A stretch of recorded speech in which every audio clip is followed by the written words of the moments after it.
period. Unless otherwise stated, all prizes are to be picked up within 2 weeks at the studios inside the Big Red Barn at 2980 U.S. Highway 51, 4 miles south of Clinton. Our office hours are 8 a.m. to 10 a.m. and 11 a.m. to 3 p.m. weekdays. Any cash prize is mailed within 30 days of winning. Only if cash winners call our business line within 2 weeks of their name being drawn to provide their mailing address. Employees and their families of regional radio are not eligible to participate or win any contest. From the Heart Media Group newsroom and DeWittDailyNews.com, I'm Ben Hubbard with this expanded morning newscast.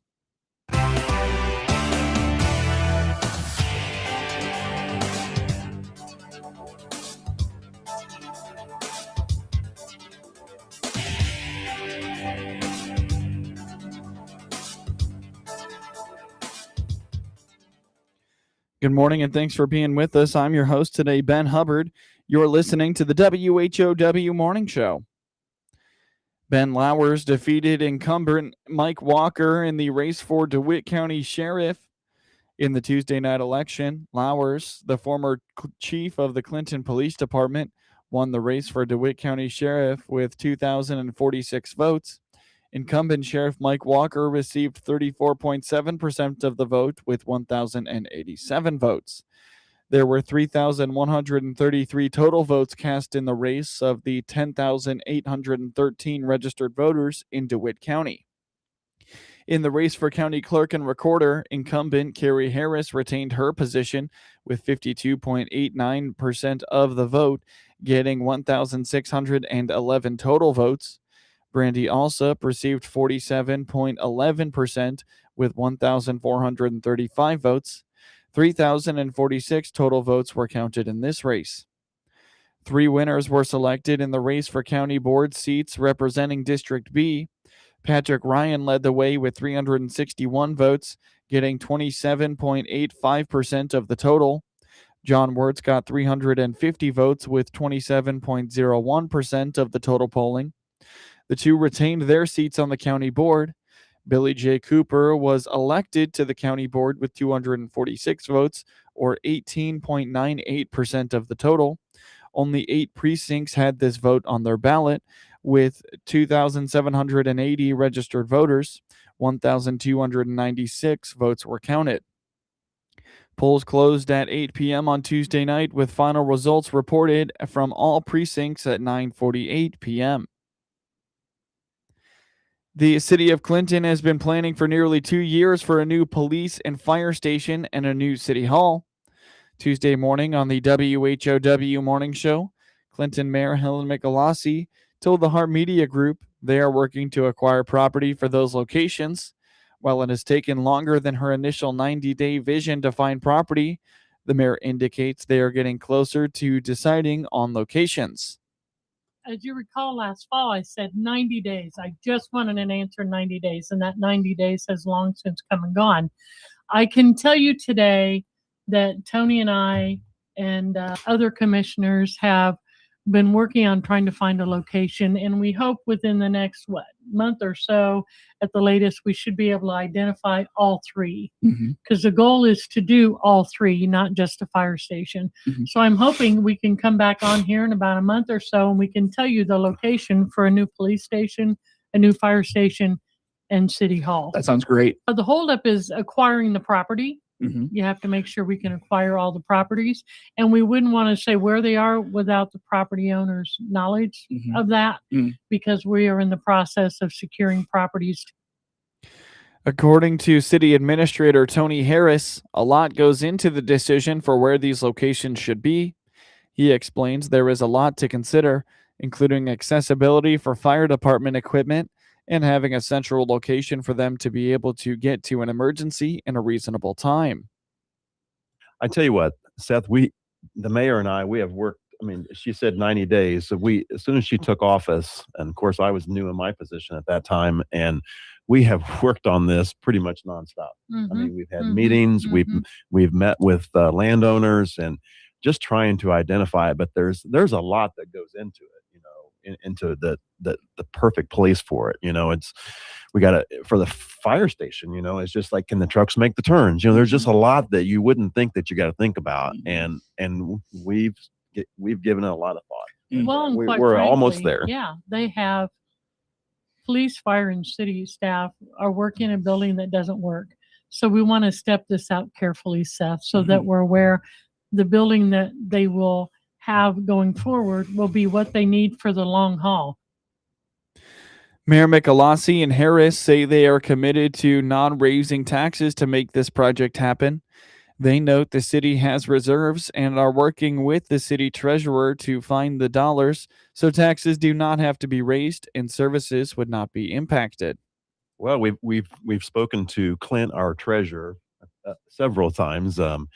He doesn't like those conversations because when you talk to a treasurer, there's like that conversation doesn't necessarily go like we like it to go because our mindset is we found the place, we know what we're going to build, find the money, Clint. Well, that's what we say, and he's like, well, where am I supposed to find the money? So I think he has without putting this, somebody told me a while back, you don't need a $20 million.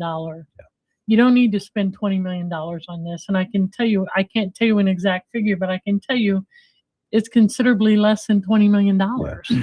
The city has money to help support this, building these three, and they have access to money to do this. I would say today the answer would be no, because we're trying to figure out how to do this. I think Clint has figured out how to do this. We do have a little in reserves. The council and the people are careful as they can be with money. So we do have a little in reserves to help kick this off. And I think that securing additional money does not mean that we have to secure a tax increase. The mayor and Harris hope to have an announcement on those parcels of property in the next month and estimate it could be by the end of 2026 when we start to see dirt moved on those new locations. The University of Illinois Extension is hosting an annual event in memory of a Logan County Master Gardener. On the WHOW Morning Show Tuesday, Extension Director in Logan, Menard, and Sangamon counties, Terry Casey, told the Hart Media Group that on March 21st, this Saturday, at 9 a.m., they will host the annual Russell Allen Garden Day at the Oasis Center in Lincoln. She says it is a day full of useful information all about gardening. Yeah, we've got a really exciting event that happens. It's our annual Allen Garden Russell Day, and that's in Lincoln, and it's Saturday, March 21st from 9 until noon. And so we've been doing Russell Allen Garden Days for 20 plus years. And so a lot of gardeners in the area look forward to it. It's at the Oasis Center there in Lincoln, which is, if you get off the interstate, it's just right down the road, easy to find. And it's only $12 if you register in advance. It's $15 at the door if you decide you want to wait till the day of. But it is chock full of some really great programs this year. There's a couple of breakout sessions that you can choose from. So like our breakout session at 9, you can pick between tool times for your home gardener. This is really important because it shows you like what kind of tools do you need? How can you maintain them and care for them? Because we know they're expensive and we want to make sure that they're in working order and ready to go every year. Also, what's the right tool for the right job? There's a lot of different types of tools depending on what you want to do, what your abilities are. There's different tools that help out with different physical limitations that people may have. So all things tool. And then there's terrific trees and shrubs. So we know that the trees and the shrubs in our yard, they're kind of like the skeleton that we build our entire garden around. And so this will help you pick some really good trees, some great shrubs that don't become pests, that are not invasive, that are good for the natural landscape and easy to maintain. So we want those that don't have too much trouble. You plant them and you water them and you don't have to do too much else. And then breakout session 2, there's a couple of choices. You can use native plants in your yard, which is a growing trend. A lot more people are wanting to go native with their plants. There's so many good advantages to that. So how can you use native plants in your yard? And then the other choice is house plant care. And I could use a little work on this myself. So, you get those beautiful plants and, you see them in the store and your garden store and you want them, or your friends give you, or gifted them. And this is going to be how to care for some of those common house plants so that they thrive, they're beautiful. You don't overwater them, you don't underwater them, and you know what they need. So, and this one you can actually take home a sample. There's an additional $5 fee, but you can take some home with you, a pretty house plant home with you. The day will also feature horticulture educator Ken Johnson giving the keynote seminar on pest control. He will have tips for keeping your garden safe from bugs and rodents without using chemicals. And then we end it all with the big keynote, and that is managing pests without or with fewer pesticides. And so Ken Johnson, he's a horticulture educator in the state. He's going to come over and do this program. We know that this is something that people are wanting more and more. They want him to try to not use chemicals or to reduce their use as much as they can. We know that they have their place, but there are some negative consequences that can come from that. They can affect other species. They can be retained in the soil. So this is just learning how to manage pests in a way that's more natural and, are effective. And if you register ahead of time, it's $12. So yeah, I mean, and if you want the house plant to take with you, that's $20. I agree. It's a bargain. Where else are you going to get that kind of expertise in one room? And plus it's super fun because you're in a room in an event center full of other gardeners and people who want to know more. And they can run from a very, very novice person who's like, I just want to get started, to people who are, have been doing this for decades. Our master gardeners will be on hand who have years of experience. It's just a really great way for gardeners to get together, learn more, and commune. The namesake of the event, Russell Allen, was a Logan County Master Gardener. Again, that event takes place this Saturday, March 21st from 9 a.m. to noon at the Oasis Center in Lincoln. Register and learn more at extension.illinois.edu/LMS. Get news anytime from your computer or your mobile device at DeWittDailyNews.com. That's DeWitt County's #1 source for news, sports, police blotter, obituaries, and more. Best of all, it's all free all the time, right at your fingertips at DeWittDailyNews.com. Here's Hart Media Group owner Matt Hart talking about being in front of our audience on multiple platforms. This what we call the second screen, right? It's the phone, because now we don't watch television one screen at a time. We're constantly watching two screens. You might be watching the University of Illinois football game on Saturday on your big screen, but you got your phone there. And when a commercial comes on or a timeout comes on, you're watching that second screen. And we want to make sure that we're positioned to be on the second screen, whether it's social media, we want to be there. Hart purchased the Miller Media Group in Clinton in August of 2025. Ace is the place with the helpful hardware, folks. Ace now offers free assembly and free delivery, so it's never been easier to get a great grill for your family, like a Weber gas grill, a Traeger wood pellet grill, or a Big Green Egg charcoal grill. Only at your neighborhood Ace. Around the block. What you need in stock, with people who know their grills. This is Brad from Gibson Ace Hardware in Clinton, Illinois. Stop in to see us, the helpful place at 114 North Madison Street, Clinton. See participating store for details. WHOW is Central Illinois' ag station, and that includes providing farmers information on how the commodity markets close each day and week. I'm Todd Gleason from Illinois Public Media, University of Illinois Extension, inviting you to hear the daily closing market report weekday afternoons at 5:06, and on Saturdays, tune in for Commodity Week with a review of the week's markets at 8:30 in the morning, all on WHOW AM, FM, and streamed online. DeWittDailyNews.com is the area's leading local news source 24 hours a day, 7 days a week. Get the latest local news, obituaries, police blotter, weather forecast, and more with no paywall. Head to DeWittDailyNews.com to get the local information you need to know. Netflix buffering, YouTube spinning, devices not connecting, Zoom calls dropping. It's frustrating. Let's end your frustration by signing up for fiber internet in Clinton. Click the Connexus icon at DeWittDailyNews.com. From the Hart Media Group Sports Desk, IL Sports Wire, and DeWittDailyNews.com, I'm Ben Hubbard with this local sports report. Illinois Fighting Illini team leaders called a players-only meeting last weekend after an early exit from the Big Ten tournament. It allows the Fighting Illini to regroup as they await the chance to reset for the NCAA tournament. Third-seeded Illinois meets number 14 seed Penn in a South Region first-round game on Thursday in Greenville, South Carolina.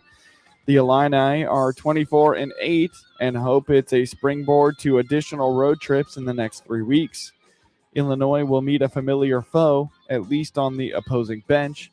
First-year Quakers coach Fran McCaffrey guided Big Ten rival Iowa for 15 seasons before being fired a year ago.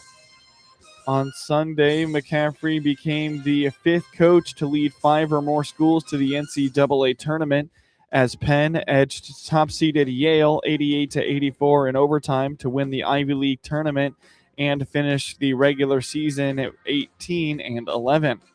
It's a group that could have a different makeup than during that occasion. Penn senior forward Ethan Roberts, the team's leading scorer at 16.9 points per game, missed the conference tournament with a concussion, and his status for Thursday is uncertain. Junior forward TJ Power, who previously played at Duke and Virginia, torched Yale for 44 points and 14 rebounds and averages 16.8 points per game. He knows the Quakers face a tougher test in Illinois, but also feel the team is up for the challenge.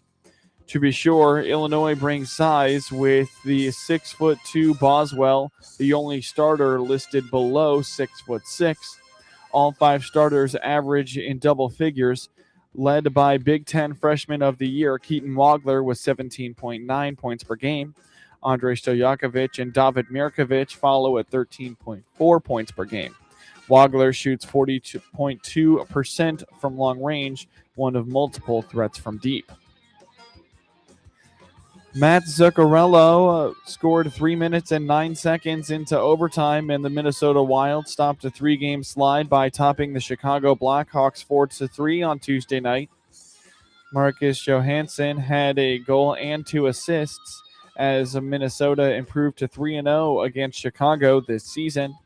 Vladimir Tarasenko and Ryan Hartman also scored, and Brock Faber had 3 assists.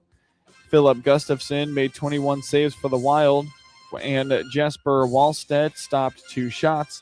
Gustafsson departed for 3 minutes and 27 seconds in the third period because of an equipment issue. The Wild had a long stint in their offensive zone before Johansson found Zuccarello for his 13th goal. Minnesota forward Nick Foligno received a warm welcome in his first game against Chicago since he was acquired in a March 6th trade with the Blackhawks.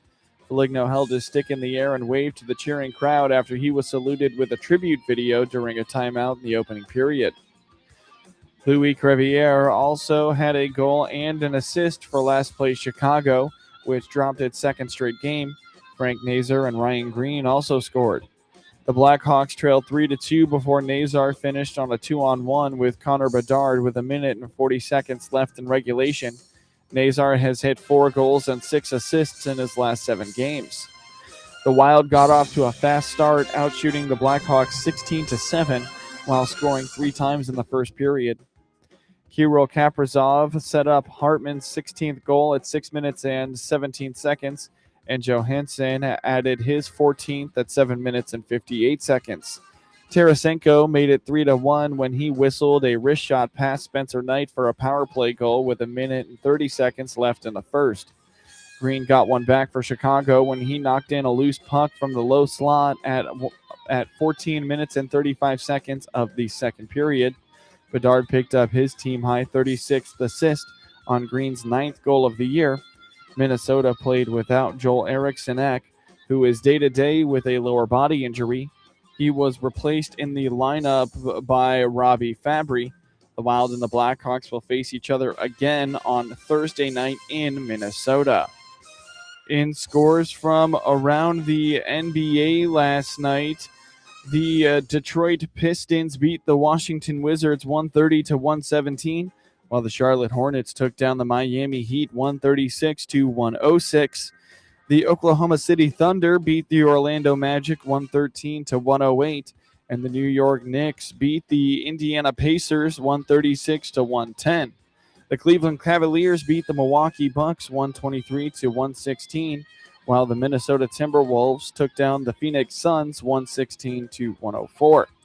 The Denver Nuggets routed the Philadelphia 76ers 124-96, while the San Antonio Spurs beat the Sacramento Kings 132-104.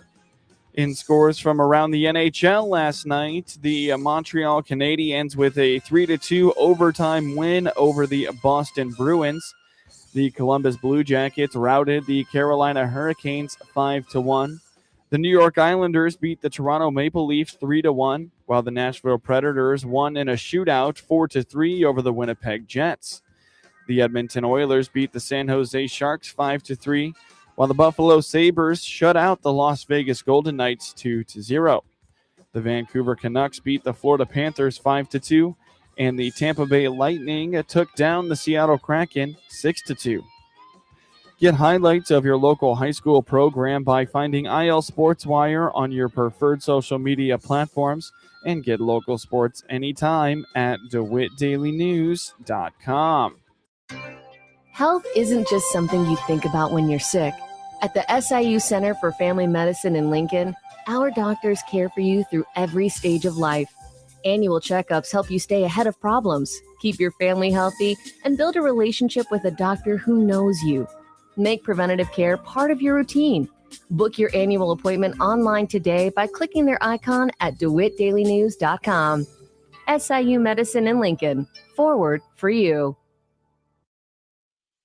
This is Seth Lawrence, News and Program Director for WHOW and WEZC. We take pride in being Clinton and Central Illinois' local radio stations each and every day, 7 days a week. What does local news mean? Here's a sample. What I'm most proud of what we do here at Clinton High School is we provide kids to be whatever it is that they want to be. I think we're going to continue to work at cleaning up the community. I also am very excited about a program that we're going to call, I think, Block by Block Clinton. We work together on lots of different projects, housing projects, economic development, new businesses. And I think that's what I think that's why we've had such a banner year, that partnership and working together. You hear the local people that make the news every day, 7 days a week on the big 1520 AM, 92.3 FM, and 106.5 FM WHOW, and on your easy choice for soft hits, 95.9 FM WEZC. MR Systems Wireless is your local internet provider for Clinton and surrounding area. They have the products you want and the local service you deserve. MR Systems Wireless Internet service for home or business includes unlimited data, unlimited streaming, and unlimited calling. Plans start at just $48 a month and get a free Roku 4 lease with our media packages. Get the speed you need with MR Systems Wireless. Call them at 935-2100. That's 935-2100 for MR Systems Wireless.